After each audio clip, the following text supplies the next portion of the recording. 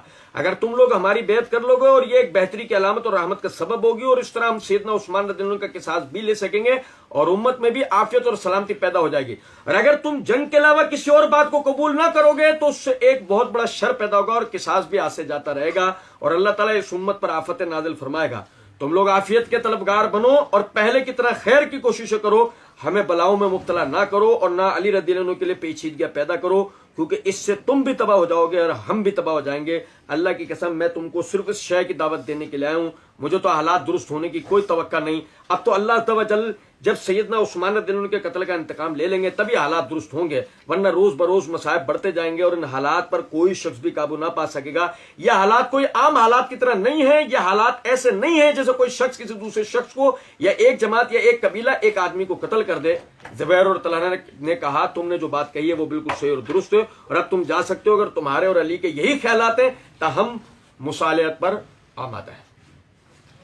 جو بھائی شروع سے درس سنتے آ رہے ہیں، ایمانداری سے ایک بات بتاؤ، اس سیدنا کاکا نے جو بات کہی ہے ایک حرف بھی آگے پیچھے ہے، دونوں کا موقف ایک جگہ اکٹھا ہے، صحیح، دونوں حضرات کا موقف ایک جگہ انہوں نے اکٹھا کر دیا ہے، بالکل یہی بات ہے، یہی وجہ ہے کہ طلحہ اور زبیر دونوں نے کہا کہ تم نے بات بالکل صحیح، تم علی کے پاس جاؤ، اگر علی یہی کہہ رہے ہیں ہم میں صلح ہو جائے گی، ہم میں صلح۔ اب دیکھو میں ایک پیرے کو دہراتا ہوں، ایک ایک جملے کو توجہ سنے گا۔ اس کام کے لیے سکون اور اطمینان کی ضرورت ہے۔ وجہ پروپیگنڈا، یہ پہچان کے دکھاؤ کہ بلوائی کون ہے، اپنا کون ہے، پرایا کون ہے۔ میں تمہیں بتاؤں پروپیگنڈا، میں تمہیں بتاؤں پروپیگنڈا، تم آج اپنی جماعت میں ڈھونڈ لو، تمہیں نیم رافضی مل جائیں گے۔ صحیح، صحیح، اور گو اگر یہ سلسلہ اسی طرح چلتا رہا، یقین کرو اگر ہم نے اس کام کو اجتماعی طور پہ نہیں کیا، صحابہ کرام رضوان اللہ علیہم اجمعین کا دفاع ہم نے اجتماعی طور پہ نہیں کیا، ان پہ لگنے والے الزامات کے ہم نے جوابات نہیں دے، ہماری نسلیں رافضی پیدا ہوں گی۔ یقین کریں آپ، صحیح، یہ اتنا خطرناک کینسر ہے، ہماری نسلیں رافضی پیدا ہوں گی، ہاتھ ملتے رہ جائیں گے ہم صرف۔ اور سنو، انہوں نے کہا اس کام کے لیے سکون اور اطمینان کی ضرورت ہے، کیوں؟ پروپیگنڈا ہے۔ جب فضا سازگار ہو جائے گی اور اشتعال و ہیجان ختم ہو جائے گا، نظم و سکون پیدا ہو جائے گا، لوگوں کے دلوں سے خوف و راز جاتا رہے گا، لوگوں کے دلوں سے خوف و راز۔ یار آپ اس کیفیت کا اندازہ کریں۔ او بھائی، یہ جنگیں لڑنے والی قوم تھی، یہ اسلام سے پہلے بھی جنگیں لڑنے والی قوم تھی، یہ وہ لوگ نہیں ہیں یہ جن کو امریکہ دھونس دے سکتا دے سکتا ہے نہیں، اور یہ چپ ہو جائیں۔ نہیں، یہ وہ قوم ہے کہ جن کو دھونس دینے کا مطلب یہ ہے کل صبح جنگ کی تیاری کر لو۔ بات آ رہی ہے سمجھ؟ اور سنو، غور طلب نکتہ ہے، پھر کیا وہ مسلمان ہو گئے، اور مسلمان ہونے کے بعد تو کیفیت کیا ہے؟ فَإِذَا عَزَمْتَ فَتَوَكَّلْ عَلَى اللَّهِ، جب تو ایک دفعہ پختہ ارادہ کر لے پھر تو ایک بھی فوج ہے اور 100 بھی فوج ہیں اور 1000 بھی فوج ہیں، سارے فوج ہیں۔ سمجھ رہے ہیں نہیں؟ انہیں کوئی ڈرا سکتا نہیں، پر انہیں خوف ہے۔ ڈر اور خوف میں فرق ہوتا ہے، میں بتا سورہ زمر میں، ڈر اور خوف میں انہیں خوف کس چیز کا ہے؟ خوف اس چیز کا ہے، سنو، ابو بکر اور عثمان ایک ساتھ کھاتے تھے، پیتے تھے، بیٹھتے تھے، چلتے تھے، آتے تھے، جاتے تھے، ایک دوسرے کا ہاتھ تھامے ایک دوسرے سے باتیں کرتے، خوشیوں میں ایک ساتھ، غموں میں ایک ساتھ، مصیبتوں میں ایک ساتھ، راحتوں میں ایک ساتھ، خندقوں میں ایک ساتھ، میدانوں میں ایک ساتھ، دریاؤں میں ایک ساتھ۔ لیکن بیٹا عثمان کی داڑھی پکڑتا ہے، بیٹا عثمان کی داڑھی پکڑتا ہے، عثمان کہتے ہیں، پڑھا تھا نا میں نے، عثمان کہتے ہیں بیٹا تیرا باپ اس جگہ ہوتا میرے ساتھ ایسا نہیں کرتا۔ یہ ہے پروپیگنڈا۔ کچھ پتا نہیں کہ کب فلاں کیا کردار ادا کرے، کچھ پتا نہیں کب ہمارے ساتھ کون کیا کر جائے، ہمیں اس بات کا پتا، یہ خوف و ہراس کی کیفیت، یہ ہم جب ایک دوسرے سے مطمئن ہو جائیں گے۔ اچھا آپ بتاؤ، یہاں تک آپ میں ہم سب سیدنا علی کی گورنمنٹ سچویشن سمجھ رہے ہیں؟ نہیں سمجھ رہے ہیں کہ وہ کس حالات کے اندر حکومت کر رہے ہیں، کہ بلوائی ہیں، فتنہ فساد پھیلا ہوا ہے، کنٹرول کرنا اتنا آسان؟ کیونکہ آپ ان نکالو صحیح اصل دہشت گرد کون ہے، پہلے ان کو پتہ تو لگے گا اصل دہشت گرد یہ لوگ، اس سے پہلے تک آپ انہیں پکڑ سکتے ہیں؟ آپ کوشش کر رہے ہیں، لیکن کیفیت یہ ہے کہ گھیرا آپ ہی کے گرد تنگ ہوتا جا رہا ہے۔ بھائی میرے سنو ذرا بات کو، اچھا بتاؤ گورنمنٹ سچویشن سمجھ میں آ رہی ہے؟ سو گئے یہ جا کریں؟ سیدنا علی کی کیفیت خلافت کی سمجھ آ رہی ہے؟ بالکل۔ اچھا آپ کیا کہتے ہیں کہ اس حوالے سے ہمیں سیدنا علی رضی اللہ عنہ کے موقف کو ان کی جگہ کھڑے ہو کے سمجھنا چاہیے؟ بالکل۔ اور اگر ہم ان کی جگہ کھڑے ہو کر سوچیں گے نا تو میرے بھائی خودکشی کر لیں گے، ہم نہیں جھیل سکتے، وہ ان کی ہمت تھی، ہم نہیں جھیل سکتے، ہم تو اس میں ایک منٹ نہیں گزارا، ہم بھاگ جائیں گے، اپنے لوگوں کو چھوڑ کے نکل جائیں گے۔ ہمارے علی بھی لندن بھاگ جاتے ہیں، چلے آتے ہیں نہیں چلے آتے ہیں، یہاں سب سے نعرے لگواتے ہیں، یہاں سب سے معاملات کرواتے ہیں، یہاں ساری چیزیں ہو رہی ہوتی ہیں، خود وہاں بیٹھ کر بھائی ٹیلی فونک خطاب ہو رہے ہیں، ویڈیو پہ خطاب ہو رہے ہیں، فلانے خطاب ہو رہے ہیں، یہ خطاب ہو رہے ہیں، اپنے لوگوں کے درمیان ہے نہیں ہے، اپنے لوگوں کے درمیان نہیں ہے۔ سیدنا علی اپنے لوگوں کے درمیان تھے، آخری وقت تک نہیں گئے۔ شہادت عثمان کا الزام بھی اسی وجہ سے پڑھا تھا نا میں نے، شہادت عثمان کا الزام بھی ان پر اسی وجہ سے آیا، وہ مدینہ چھوڑ کر بھاگے تھے؟ نہیں بھاگے تھے۔ سنو ذرا بات، ہم ان کی جگہ ہوتے نہیں کر سکتے تھے، بڑا مشکل ہے۔ سیدنا حسن کی خلافت کی سچویشن سمجھ میں آتی ہے، وہ تو پڑھیں گے، اللہ میں توفیق دے گا مرزا جی کے جواب میں۔ یہ سنو سچویشن ابھی سے، کیفیت ابھی سے سمجھ میں آتی ہے۔ معاویہ رضی اللہ عنہ کیا آتی ہے، یزید کیا آتی ہے، صاحب سن گیا، یہ ہے پروپیگنڈا۔ آئی سمجھ میں بات؟ دیکھو عثمان رضی اللہ عنہ کی شہادت پہ کوئی بات نہیں، سیدنا علی کی خلافت کی سچویشن ہم پڑھ رہے ہیں، سمجھ میں آ رہی ہے؟ آپ حالات اس طرح کے، یہ حالات پہلے کنٹرول تو اس کے بعد ہی کچھ ہو سکتا ہے نا۔ سیم یہی کیفیت اب آپ اپلائی کرو حسن پر، یہاں بھی ہم، ہاں معاویہ، ہاں یزید، آئی سمجھ میں کچھ بات یا نہیں؟ علی تک ہاں، حسن تک ہاں، معاویہ تک ہاں، ہو سکتا ہے یزید تک۔ یہ ہے پروپیگنڈا۔ حالات تو ایک ہی، حالات کا بدلے، یا تو کہو حالات بدلے ہاں کب؟ نام لوگے تو میت ہو جائیں گے، اور نام نہیں لوگے تو ہمارا مقدمہ حل ہو جائے گا۔